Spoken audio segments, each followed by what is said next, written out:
আলু দিয়ে এরকম রুই মাছের পাতলা ঝোল কিভাবে বানাবেন দেখে নিন। প্রথমে রুই মাছগুলোকে ম্যারিনেট করে নিন নুন, হলুদ আর সর্ষের তেল দিয়ে।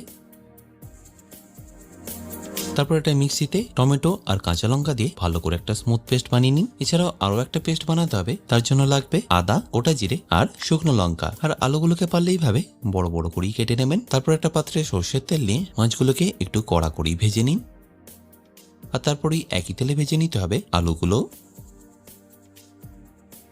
তারপরে মাছ ভাজার তেলেই একটু কালো জিরে ফোড়ন আর তেজপাতা দিয়ে পেঁয়াজটাকে ভেজে নিতে হবে। আর ভাজার সময় একটু নুন দিতে ভুলবেন না। আর একটু লাল হয়ে ভাজা হয়ে আসলেই দিয়ে দিতে হবে আদার পেস্টটা। আর সাথে মশলা বলতে লাগবে একটু রঙের জন্য হলুদ আর ধনে গুঁড়ো। তারপর ফাইনালি টমেটোর পেস্টটা দিয়ে এটাকে ভালো করে কুক করে নিন। আর অবশ্যই একটু এখানে চিনি দিয়ে দেবেন। টমেটোর কাঁচা গন্ধটা চলে গেলে আলু ও জল দিয়ে একবার ভালো করে ফুটিয়ে নিন। আর ফুটে গেলে দিয়ে দিন ভেজে রাখা মাছগুলো। আর এটা সবশেষে ফিনিশ করুন ধনেপাতা আর কাঁচা লঙ্কা দিয়ে।